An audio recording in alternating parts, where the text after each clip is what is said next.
Okay, hi everyone. Today I'm very excited to have Stephanie Espy with me. She's the founder of STEM Gems, which is this fantastic book, and I ordered it and I can't wait to see it.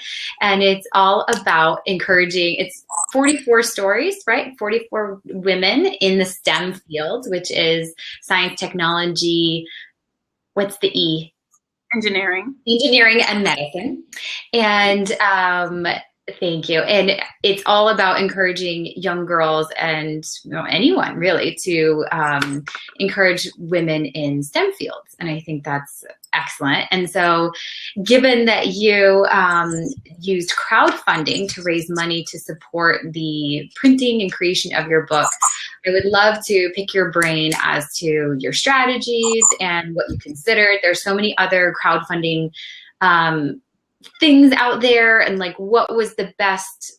I would just walk me through your process in terms of what you did, because I would love to use crowdfunding to fund the next Knocked Up Abroad book, because I can't keep, my pockets aren't that deep and I just can't keep funding it with my own money. So it'd be great to have a fully funded project. So I'll turn it over to you to talk a little bit about what you did. Sure. So I hear echo. No, it's okay. Okay. But for me, it was first, when you're starting to write a book, and you know this, as well as I do, that there's a lot of components, a lot of moving pieces, a lot of expenses that goes into it, especially if you want to self-publish. And so initially, I funded probably the majority of the pre-writing and the writing and editing parts of the book. So there came a point where, kind of what you said, you invest a lot of your time and your money into writing the book, and then you realize, that your pockets are not as deep, that deep. And so, and also, so the idea came to like, okay, well, what if I raise some money? How would I do that? Would I get like just a few, big investors, or should I kind of do a grassroots effort, but at some point it was like, it was a lot of money going out, not anything coming in at that point in time. And so after listening to a lot of, reading a lot of blogs, listening to a lot of podcasts, the idea of crowdfunding just kept coming up from listening to these podcasts. And so I said, well, let me check this out. Let me see what it's all about. Because I kept hearing that not only will you raise money by doing the crowdfunding, but you also can help build the buzz and awareness even before the book actually launches. And so that was very marketing strategy. All in one. Yeah, exactly. Because you're raising the money, but you're also getting people interested in what you're doing, and kind of waiting for it to happen, waiting for it to come out. So that was extremely appealing. The fact that I could do 2 in 1 and sort of help get people to help support the process of producing the book and be a part of that process of producing the book, at the same time helping me to continue to fund the book.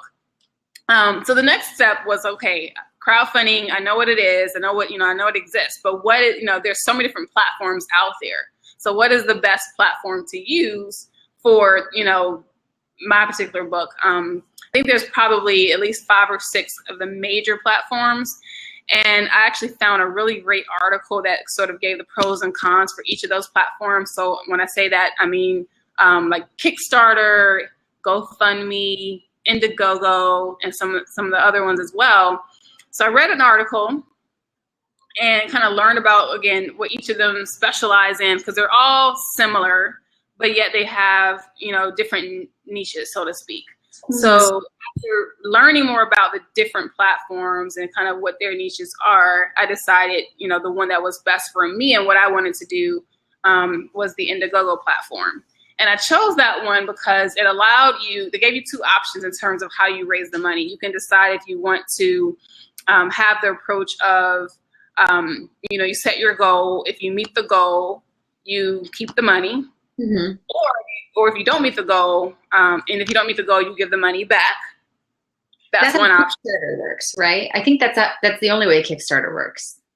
That's the only way Kickstarter works. And so that wasn't very appealing to me, because I knew I was going to produce the book regardless of how much money I made. So I didn't want to have the stress of like, well, if I don't meet my goal, then I don't get anything, because I was going to continue the process regardless if I met the goal or not. And so Kickstarter, as far as I know, only has an option of what they call fixed funding, where if you don't meet your goal, then the people who invested get their money back and you just kind of walk away with nothing. Then there's what's called flexible funding, which is what I chose, which is basically whatever you make, you make. You still have a goal, but if you don't meet your goal, you still keep the money that you made and you don't have to give it back. And so that was optimal for me, because like I said, I knew I was going to continue and produce the book. So I knew that the people who did invest would eventually get, what they invested in.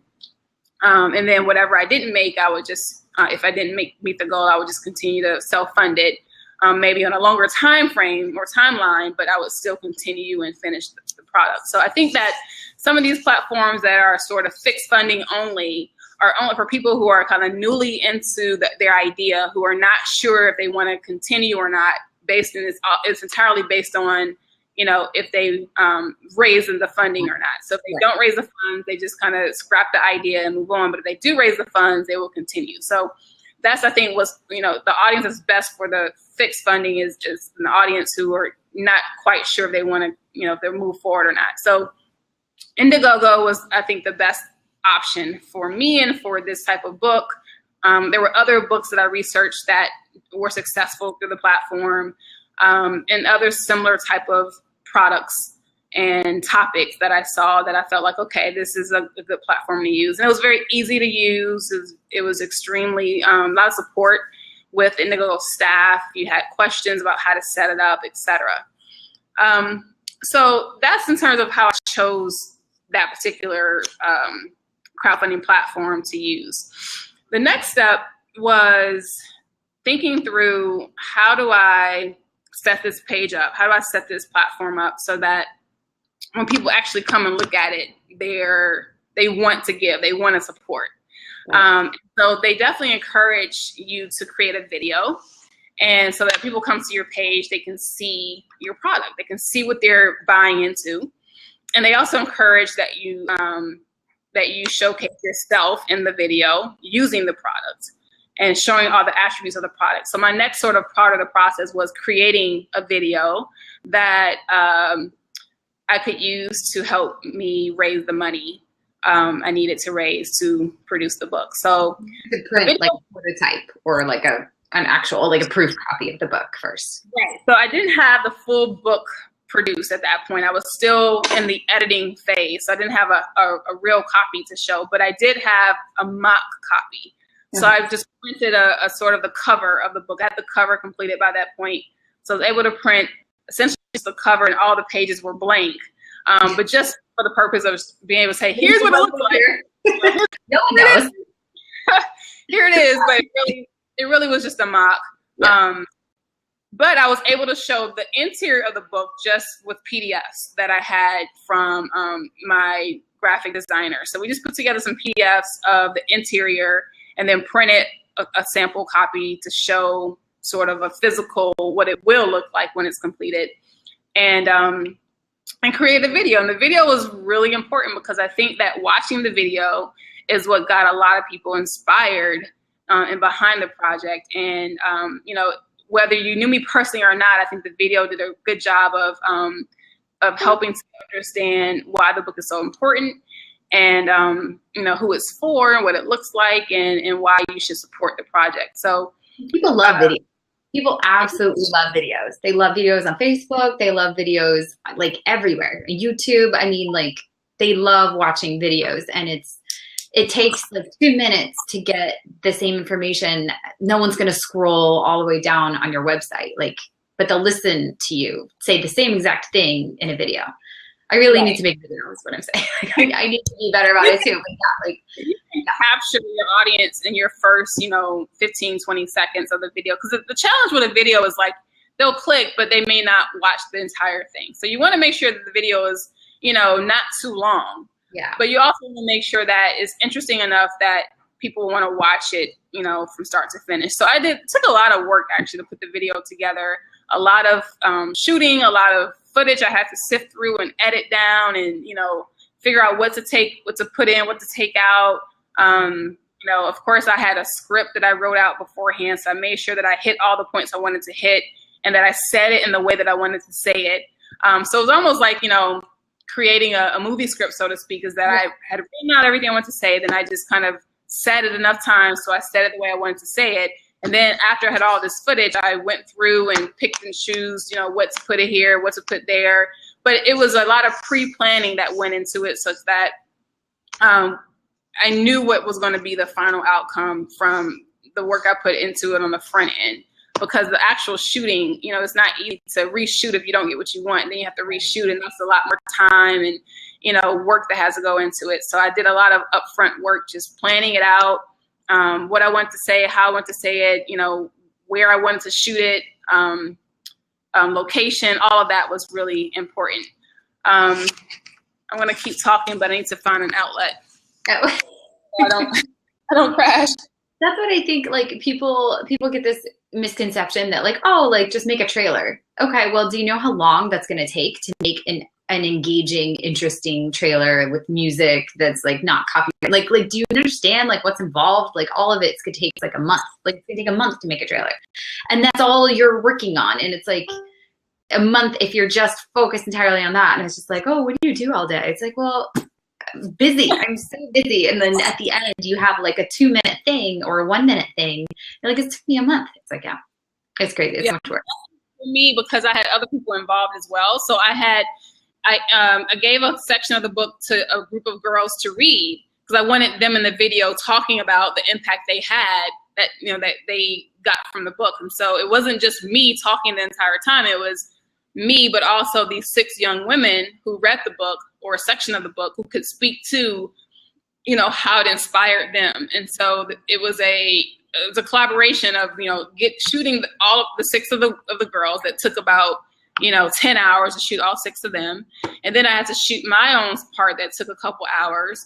And then a lot of what we call B-roll, which is like, you know, making sure that it's you know, there's images coming in and different sort of scenes that you can show to tie everything together. So getting all the B-roll footage together and images together to be able to really tell the story. So it's almost like you have to create a storyboard first of what you want, you know, people to know about your book or your product, and then figure out, okay, here's the story. Now, how do I tell the story? Like, what do I need to do? What do I need to say? Who needs to be a part of this to really tell the story? So that, you know, it took some time. I think it's in total about 3 or 4 months before the video was actually complete. So again, wow. I didn't really know that, and I couldn't start the crowdfunding until the video was done. So it was like, you know, it was a lot of work to get it done, but ultimately it will certainly help the results of a crowdfunding campaign if you have a good video. And I think the video did its job of resonating with the viewers and helping them. And I think they wanted to give after seeing the work that was put into the video. Yeah. I think a lot of them were inspired just by the video itself to give to the campaign. So I cannot underestimate the importance of having a really great video to go with the campaign. And then outside of that, each campaign also has a place to, you know, have a written or a summary of the book or whatever you're doing. And so making sure that, you know, you give all the details there, what the book is about, who the book is for, what was the inspiration behind the book, you know, what will you use the money for? You want to know where their money is going. So telling them the money will help to pay for this, this, and this. So that information, you know, some people like the video, some people want to read. So having that to kind of be in alignment with the video, they go hand in hand, really, to really tell the story of what you're trying to do.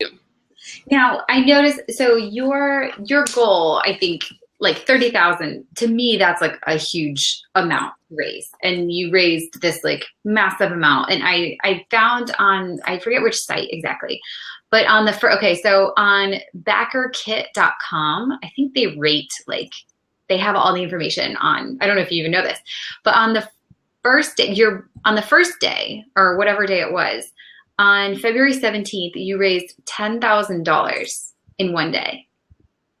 That was great. What did you do on February 17th to raise $10,000? Like, that's an insane sum of money. And then all of the other, days were kind of like what one might expect with, funding, kind of bigger days, some are smaller, but that was like, bam, like your biggest day. Was that like, did you have people who were just, I don't know, what did you do on February 17th to have $10,000 come in one day? I believe that was the beginning of the campaign, correct? That was probably like the very first day. Yeah, it was the first day money came in, so I'm assuming it was the first day. Right. So what IndieGoGo will tell you, and this is what I read before I started the campaign, is that the very first day is the most important day. It builds momentum. And if you want people to support what you're doing, you have to show there's enough interest early on to want to give. Because plenty of people will come to your page, but they won't give because they're not inspired enough to give that very first view. And so they'll come, they'll look, they'll see, and then they'll leave the page and not have given anything.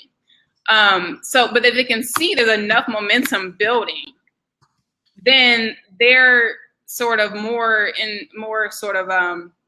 encouraged to give because they want to be a part of it because they see how big it is. So, and there probably should be categories of people, and I don't know what to name these categories, but there's definitely your early people. And these are people that you know really well, who basically, no matter what you do, they'll support you because they love you. So your family, right? Your close friends, like people that are in your inner circle you talk to on a regular basis, they will support you through almost anything you do. And so you want to get them on board and you want to explain to them like, hey, day one is so important. So I need for you to support me, but not just support me, but support me on day one.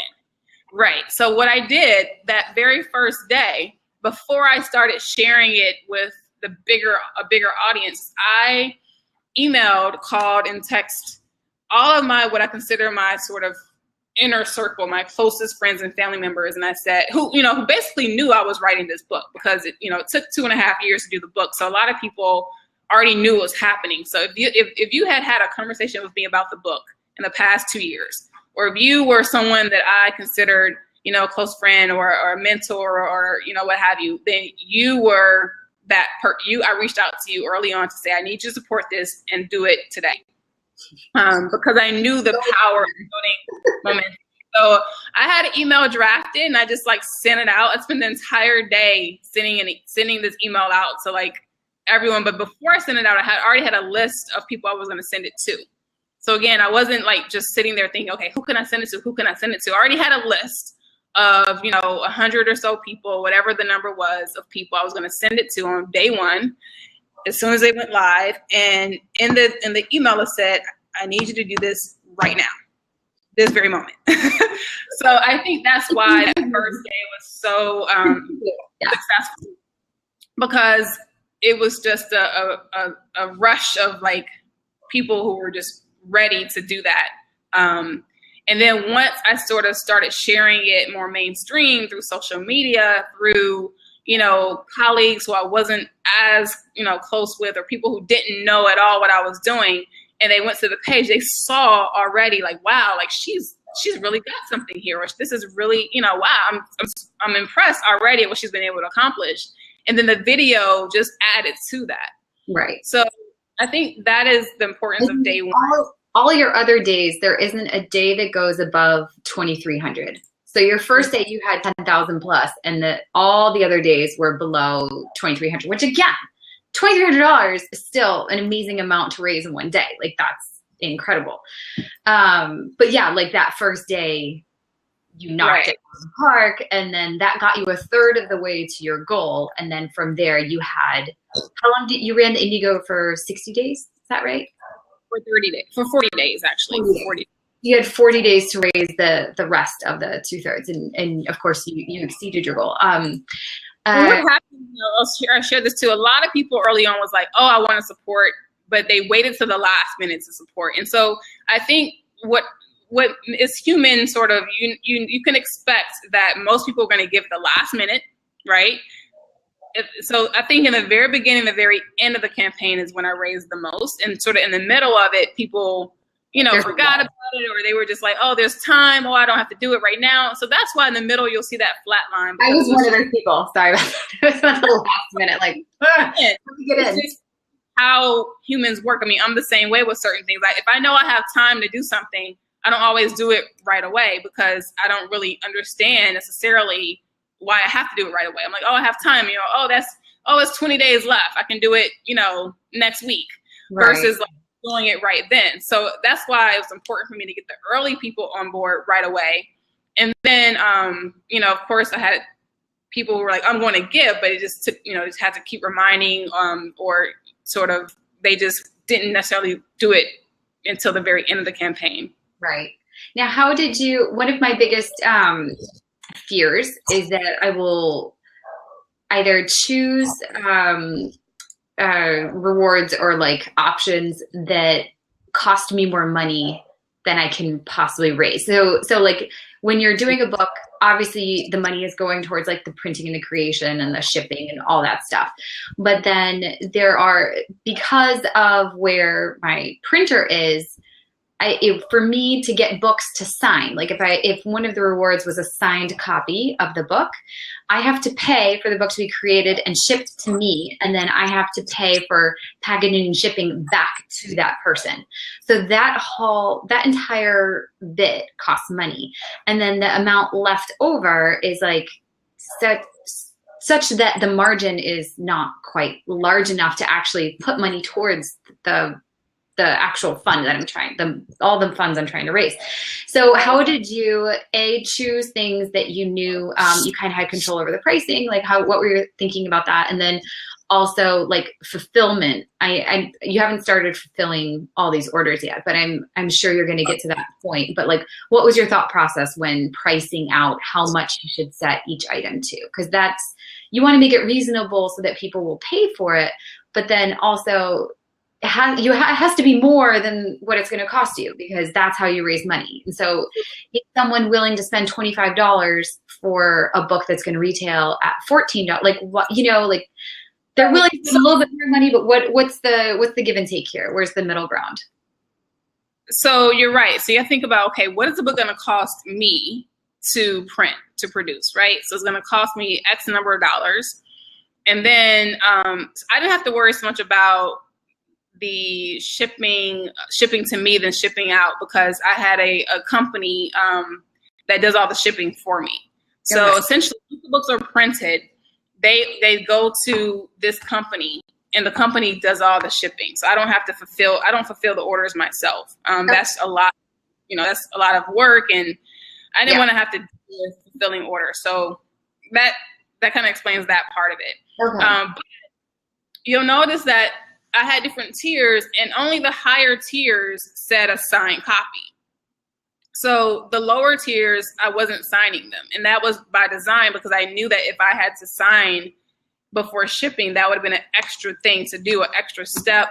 And, me probably going into the fulfillment center, signing a bunch of books before they shipped them out, versus only signing, at a higher tier amount. So to me, having a signed book is an extra reward, right?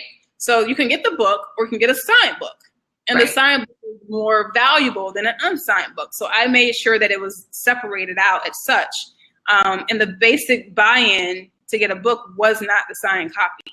Mm-hmm. So if you wanted the signed copy, you had to pay at a premium for that, because again, that's more sort of work that goes into it. People may not really understand that, because they're like, well, you should sign it. Yeah, but it takes time to sign all these books, and again, to physically have to go and do all of this. And so it is a lot more than what people may think.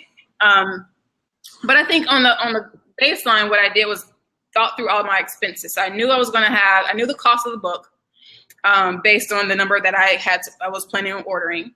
I knew I was going to have other little perks like a tote bag and a car magnet. So I thought about what other little kind of tchotchkes do I want to do, and I researched and figured out how much those would cost.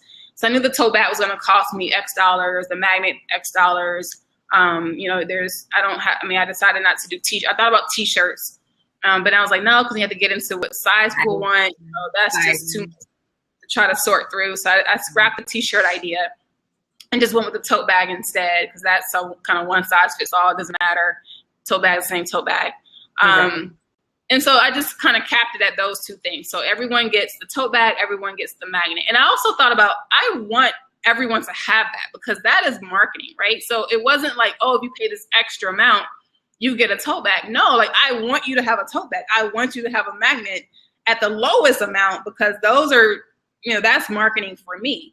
So I had those tiers set below the book, because I felt like if you got a tote bag and a magnet, then you'll get a book, whether you get it right now or whether you get it later, you'll get the book. But if you got a book, you may not get the tote bag and the magnet. So it made more, and plus that tote bag and magnet were at a lower price point than the book. So if you wanted to give to the campaign, but you didn't want to give at the level of a book, you could still walk away with something. And then maybe later on you'll decide, okay, let me get the book. Right. But the reverse wasn't going to be possible. Like, you're not going to get a book and then say, oh, let me get the magnet and the tote bag. So that was also a lot of consideration into how I did that. And then, I mean, to be honest with you, I looked at a lot of other campaigns to kind of see how they structured their perks, specifically books, because, I wanted to focus on, what they gave away besides the book itself, and what other price points that they have. Because my book is full color, it's a more expensive book than most. It's not black and white. It's full color, and it's 232 pages. And so, there's two things that determine the cost of a book, and it's color and length, right? So I knew that, my price point, in looking at the other book campaigns I saw, like, my price points were a lot higher than the other ones, because the other ones were just a lot shorter and they were black and white. And so a lot of other authors were giving away signed copies at lower price points and things like that. But I knew that, because of my circumstances, I wouldn't make any money if I did it that way. And so I did debate on what what should be that buy-in for the book. And, I had a lot of sort of anxiety around that, because I didn't want to price it too high where people were like, you know what, that's too much, because they don't get that it's a color book that's 232 pages. If you don't get it, you don't really understand why you're paying what you're paying. Right. So that was something in the text I had to make sure that was very clear. This is a full color book, and it's 232 pages. So hopefully you understand sort of this price point versus like lower price points. This isn't like an anthology of poems, okay? Like, this is like a full on, like, it's a fully designed, book with a lot of color in it. Yeah. So I wanted people to remember that when if they ever wonder why do I have to pay this much? Like, they get it after seeing that. And then, then it was like, okay, well, I need to, again, make a margin off of this, because the whole idea is to raise money. So that's to pre-sell books. That's great, but it's also to help, raise money. So I can't order 2,000 books at one time, because a book like this, you can't print on demand. You have to ship on demand, which means you have to pre-print all the books at one time, and then they ship them as you get orders versus printing as you get the orders. So I knew that shipping on demand or printing on demand wasn't an option for me. If I wanted to minimize the cost of the book, I had to really, print 2,000, 2,500 at a single time. And to be able to do that, I needed, tens of thousands of dollars up front to pay for that. So that was really the biggest reason I was like, I got to do this crowdfunding, because I do not have $30,000 sitting around to be able to pay for it. You don't? That's amazing. So in terms of like how I came up with $30,000, it was really. Oh. You're frozen. For that reason, I said, that's what I need, my sunk costs. It wasn't to go back and help pay for all the editing I had already paid for, or pay for the website. Oh. Hang on, Stephanie, you're freezing. Or anything. It was really higher, and trying to raise even more than that, maybe 40 or 50, to then help pay for the website development, help pay for some of the editing costs I had to incur, and some of the other costs of printing, marketing materials, and things like that. But, I was like, well, I feel like 30 enough is a stretch in of itself, because the other campaigns I saw were much, much less than that. And I was getting a little concerned of the realistic, is it realistic to raise that much? You went over 30,000. Do you think you should have set it higher? Do you think you should have gone to 40, 45? I feel like I maybe could have gone a little higher, but at the same time, I feel much more comfortable, or that 30 was attainable. Right. There was probably in the middle of the campaign, I was starting to get a little bit worried. I was like, okay, I feel like I'm stuck. I feel like I'm getting stuck. But at the same time, I knew there was plenty of people who had not given yet, who I knew were. And I felt like I had a pretty good campaign going that was going to push people who were on the fence, push them over to want to support. So I did not lose hope, but it was sort of those middle 15 days of, I'm over 30. Like I'm glad I didn't go beyond 30. It's what you feel when you feel stuck. Right. At the end of the day, yeah, I feel like sure I could have kept it going, but at the same time, I did have to extend my campaign. So initially, I had a 30-day campaign, and then the last day, I decided to extend it 10 more, or actually 7 more days. So I ended up going from 30-day campaign to 37, or no, 35. I'm sorry, I extended it 5 days. So from 30-day campaign to 35-day campaign, and those extra 5 days, I was able to, get that extra money. So I did have to extend it beyond my initial, deadline. And then in those last 5 days, I just had a new sort of energy. I'm like, okay, we're in the final stretch. Like, Stephanie, you got to do this. Like, make it happen. Work really hard, push it out, do what you have to do, because it does get a little bit like, oh, I'm so tired. Like, I just want to be done with this. But, I got a burst of energy, and I said, all right, I can do it. I got this. And I just sort of call in all those last favors. Anything. Exactly. $5 people. Like, come on, just donate. So what was your, were you just like posting tweets constantly? Because I follow you on Facebook and I follow you on Twitter, and I didn't notice anything obnoxious. Like, you weren't like, IndieGoGo this. Like, it was like a bit, because obviously you're doing a campaign, but I didn't notice anything like super insane. Like, I'm sure you probably felt like you were talking about it nonstop, but like, from my perspective, I wasn't getting that, like, oh my God, all she's talking about is IndieGoGo, like, what else? So did you find that you just had to, I guess, what was your main marketing strategy? Just all social media, or? Yeah. So I think that, again, kind of like the video, and how I had a storyline I thought through before I shot the video. I also had a storyline I thought through before I did the campaign, the 30-day campaign. So for every single day of the campaign, I had planned out exactly what I wanted to share.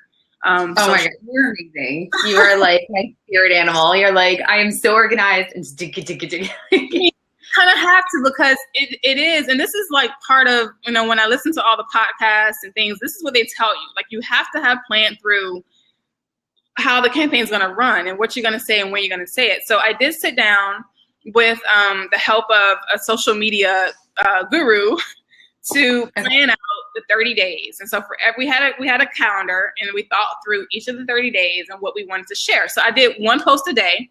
I didn't do more than one a day, but I wanted to make sure I had something out there every single day. And I knew, again, what those things were going to be. So I had a kind of a story to tell. So I had posts that were statistics about women in STEM that I wanted to share. I had posts that were about my personal story. So I had some personal, pictures of me graduating from MIT, me with my daughter, with the book. So I had a couple of personal things in there. I had posts about the women in the book with their quotes. I had posts about the design of the book. So we had it all figured out. Sort of, we wanted to be able to tell this kind of story of what this project or this thing, this movement was all about. And so we had it, structured that we knew exactly what we're going to do every single day. And in the last 7 days, we had sort of the reminders, like 7 days left, 3 days left, 1 day left. So we did that sort of push. And through Facebook, Twitter, and LinkedIn, because LinkedIn was also a very, very powerful platform that got a lot of people's attention people that I didn't even know were writing me on LinkedIn like, this is fantastic. Oh my gosh. Like I met a lot of people through LinkedIn that during these 30 days. And not only that, but people start telling other people who are telling other people who are telling other people. So I got a lot of opportunities. In fact, this very conference I'm sitting at right now is the result of a friend telling a friend telling a friend who hosts this conference, who were like, we want her to moderate this panel and be a part of this. So it was like, things just started happening because people started hearing about it. Again, the marketing was really happening. People were hearing about it. It was yet to be released, but they knew what was going on. They were sharing it. They were hearing it. They were, if they felt it, they were writing to me, replying to me, sending me messages, etc. So it just really kind of spiraled to a certain degree, and people started, tweeting about it. Even you yourself were very supportive and sharing it with your network, and that was great. But it was also really intentional to say, "Hey, will you please share this?" Because at the point you're trying to raise money, you really can't be afraid to ask people to support. And so it was like a, hey, do you mind sharing this on your page? Do you mind tweeting about it? Do you mind? And so people were happy to do that. Especially if they couldn't support financially, the very least they could do was just share it and on their page.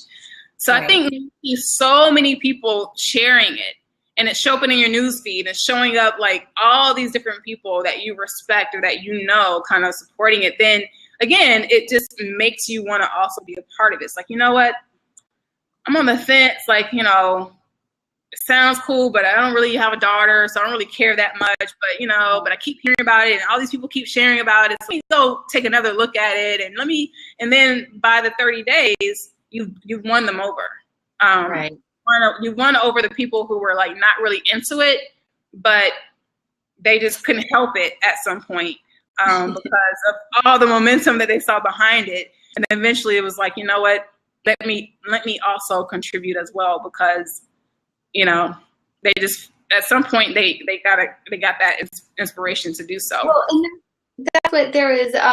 There's some statistic that like the average person, it takes 7 interactions with them before they will purchase something.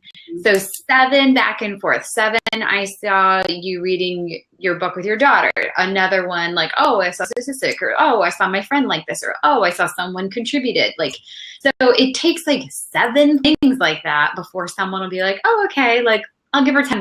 And it's like the hardest $10 you've ever earned. And you're like, oh my God. Yeah. But yeah, it's really crazy. Yeah. Right. Cause some of the people that started giving, like I knew them, and it was like, oh, wow, so-and-so gave. And I could probably bet so-and-so gave because they were inspired by another so-and-so, who shared on his or her page, or who, whatever. So it was indirectly through me. Yeah. It took other person to share for them to finally say, okay, I'll share too. You should do, I don't know if this is possible or if it's too stalkerish, but you should do like a web and see who your major connectors are. See if like there are like 10 people who you don't know who are related to one person you do, and be like, okay, like you are a super connector. Because there are like these super connectors socially who will like, if you get it in their hands, it'll explode. And I think it's finding those people and then getting them to share. But then once you know that, then you can ask them and target them specifically. Like, hey, like you're a super connector. Like, can you share this on your page or on your whatever tweet? So I definitely thought about that. I have a few friends who have like tens of thousands of Facebook followers. In fact, one person, actually a classmate of my brother's, is an author herself, and she had like 50,000 followers. So, you would think a small percentage of it. So she did share it on her page. So I'm sure I got a good percentage of people from her sharing it. But, I think another thing that I realized is that, on Facebook, I have maybe, I don't know, 1,300, 1,400, 50, whatever number of friends, right? So, and when I went to the IndieGoGo page, you can see how many people have come to the page. So I saw there were like, 300, 400, 500, like a lot of people coming to the page, but they're not actually supporting.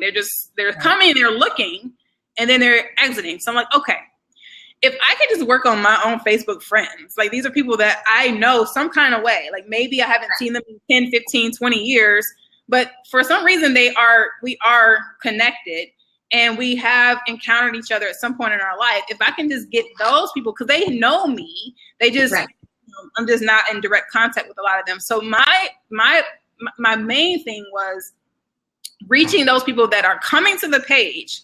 They're clicking on the link. They're going to, but they're just not doing anything. So I was like, how do I get those people? Because they're, they can be convinced more easily than someone who doesn't know me, who doesn't really know. Because it's hard. I mean, when you're trying to ask for money for something that you haven't seen yet, you're really going off that you trust this person and you trust like they're going to, the work they're doing is important and it's going to be great. Otherwise, you're buying something you haven't seen before. And that's a hard sell, especially at a $75 price point. It's hard to get someone to buy something for $75 that they don't know a thing about. And so all they know is you. All they know is me. All they know is something about me that they know that whatever I'm doing is worth supporting. So I was like, it's harder for me to get strangers to give me $75 who don't know a thing about me than it is to get these people who know me but haven't really seen me or really talked to me, but they still know who I am. They still know something about me. Let me try to get those people who are coming to the page but just, deciding not to at this very moment to then decide to come back later. So that's essentially, that was my strategy for sort of the middle of the campaign was, all right, I got a lot of views, but they're not converting over to support. Did you Facebook message people specifically and say like, hey, like, remember we went to high school together? Like, remember then? Like, can you support me? I would really love it if you could like share $20, whatever. Yeah. If they haven't talked to you for years and years, they're not really compelled to do anything. So what I did, I was like, okay, I'm going to do small groups, and I want it to be like a massive list. So I would like message maybe 15 people max at a time, and I tried to message people who were all somewhat, who knew each other. So like I found, high school people in the same message, and college people in the same message, and sorority people in the same message, etc. So that way, if one person replies and says this is great, then everyone else will see that, and everyone else will hopefully be like, oh, well, again, I trust that person. So maybe, then they start, oh yeah, this is great. Oh, so it really, that was a really effective. You did like the crowd strategy for your crowdfunding. You're like little tiny crowd. Like if I can get this little group, if I can get 10% of this group of 15, that's better than 0. And then I can get like, 10% from each group that you're reaching, then it adds up.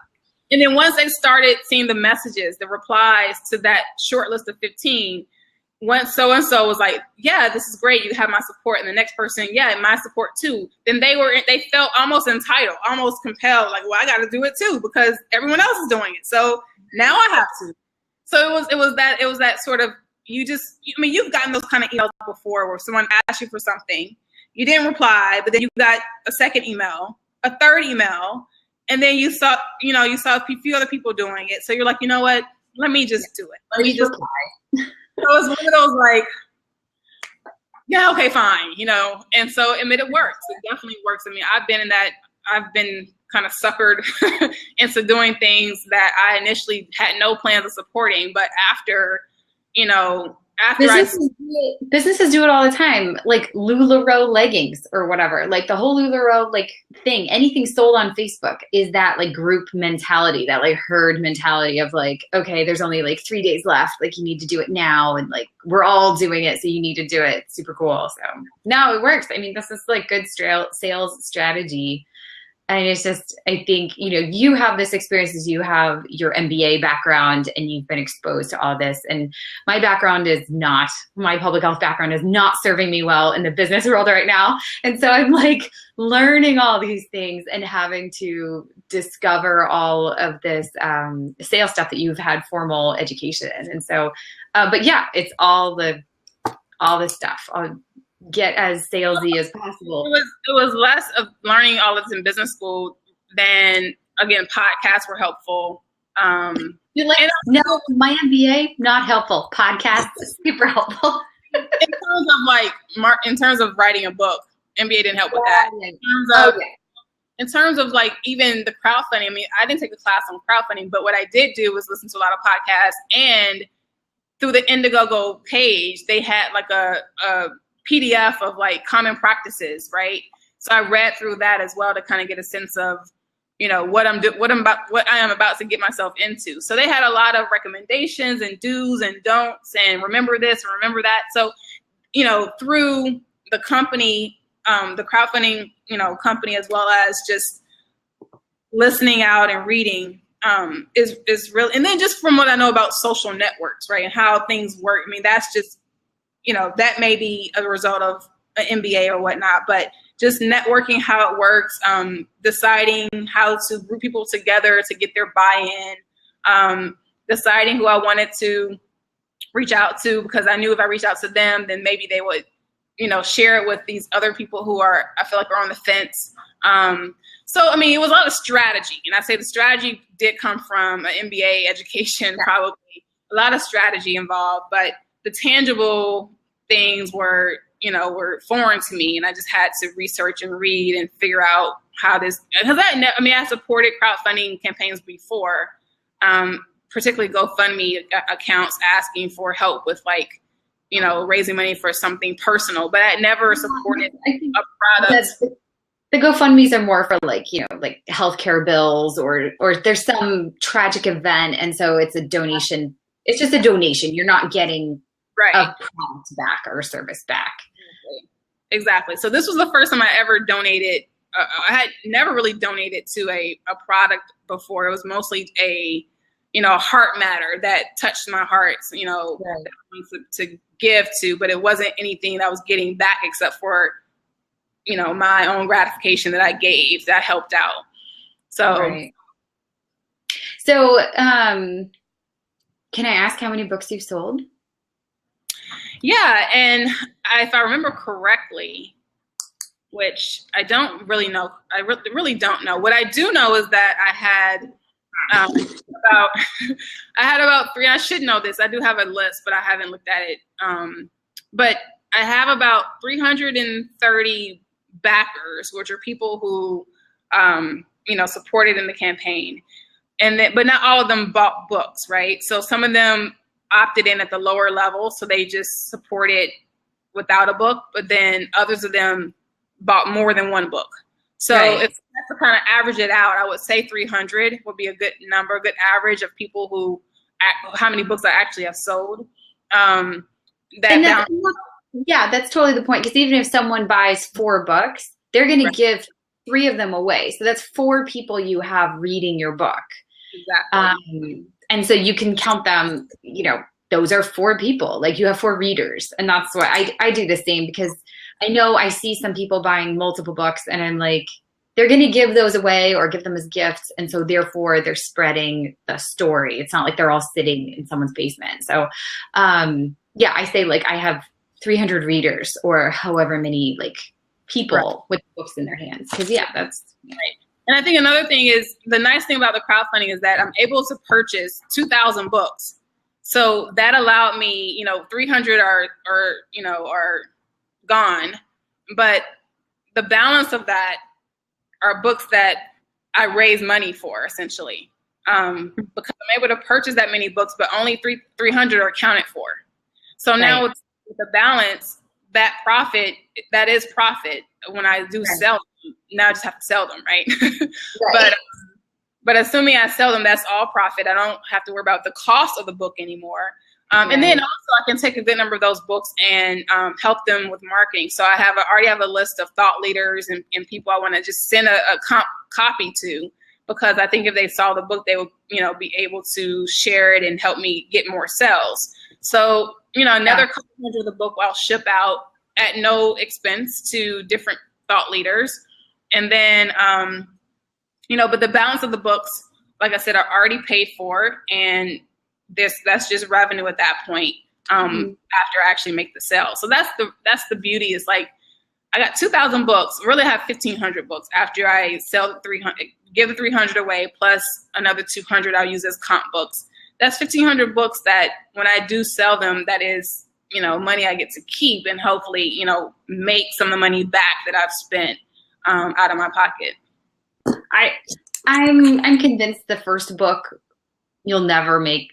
It'll be years and years before you get like the money back, because just looking at all the time you've spent and how much you would bill per hour, or what you would take as a reasonable annual salary for the years of work you put into your book, like to pay that back is going to take a long time, and there's just not enough time. But someone said that like your first book establishes your credibility in the field, and then you can take that credibility and do things like speaking engagements and charge for those, and do other things. And it really opens the door for more opportunities, some of which will be paid, some of which won't. But that the first book is an investment in yourself and in your brand. And then from there, you go on and you build an empire from that. But it requires that sort of self-investment. That's why I'm like, I'm just still self-investing here. I try not to think about the hours and hours and endless hours I've spent doing this and not paying myself. I try to think about that because I know. Like, you should keep track of all the hours. I'm like, why would I do that?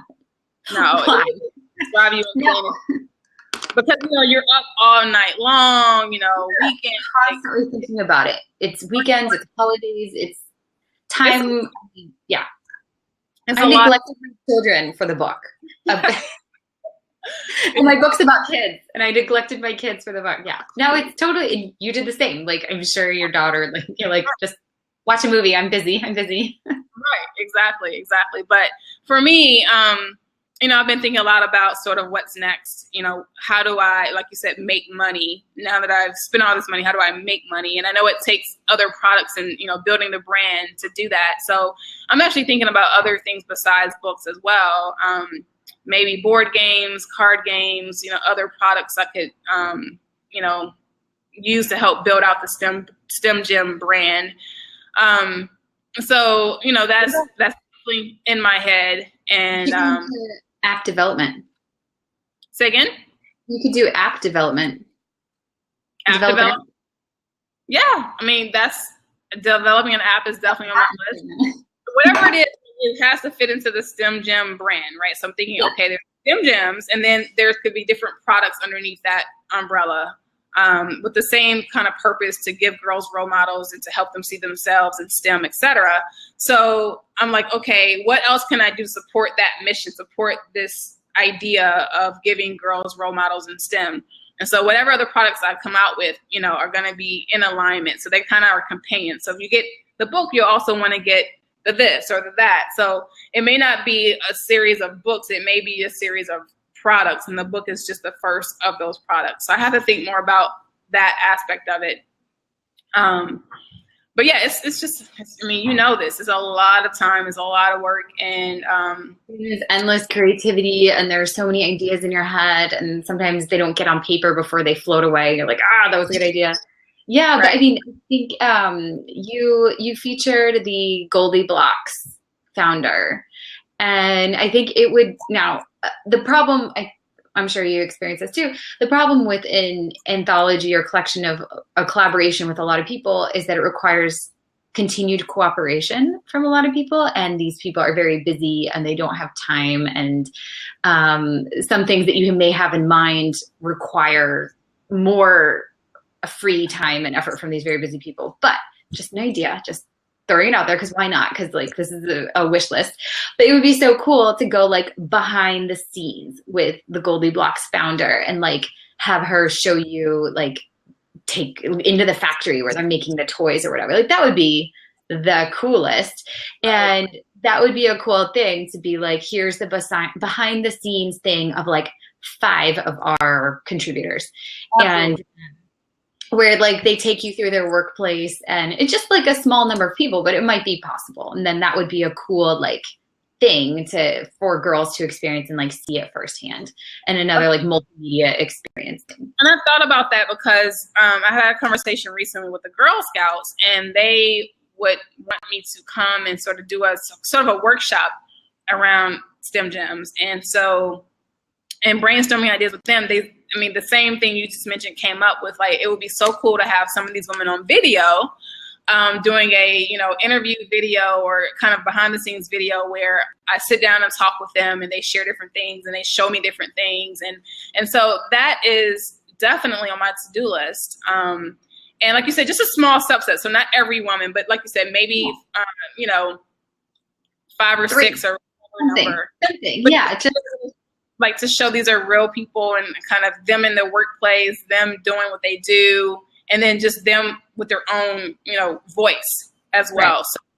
Right. So, and doing that, what I will be creating is more of a program, a curriculum, so to speak, or a workshop that I can take with me to different places. I can take it to the Girl Scouts. I can take it to the Junior League. I can take it to, different schools. So it'd be like almost like a product in of itself, but it's more of a lecture or a workshop or a seminar, but these videos support that program. So what does that program look like? Well, the videos are a part of that program. So that's a package thing that I'm working on, so that when I present myself in the book to different places, I can also have this educational thing. Educational thing I can come provide. And then you have the book there to, to purchase as well. But so I think that, is probably on my list of things to do sooner rather than later. So the idea is once the women get a copy of the book and they see it, that me asking them to come and interview them and sit down and talk with me, they'll be more inclined to say yes, because they see what they're a part of and they see, where this thing can really go. So, but at first I have to, get it printed and get it to them and let them experience it. And then I can reach out and sort of try to schedule some FaceTime with them. And so I have every plan to do that, especially if I can knock out 2 or 3 in one city. Maybe go up to, Boston or New York area and try to get a few of them there. Maybe go to San Francisco, there's a few of them there. So try to go somewhere and then be able to see multiple people at one time. So that is on my list, on my immediate list of things to do. But I feel like that is something I can really start packaging and selling to community groups as well as schools, organizations, et cetera, who have a group of girls to be the audience. And I just come and share this knowledge, this information, and make it exciting by having those videos. So the women themselves are not there with me, but they're with me through the video, so to speak. Yeah, that would be awesome. You're doing amazing things, Stephanie. You really are. I think that's also the way to start hopefully getting paid to speak, because, getting paid to speak doesn't happen right away. You have to start sort of voluntarily doing it here and there to get your sort of resume up of speaking engagements. And then then I feel like I can start charging once I have something actually to sell or something, some way to package it. Then I can say, you know what, here's what I can do for you at a fee. And then I feel like I can grow from that. But I think until I have that thing, it's sort of just, not there yet. Right.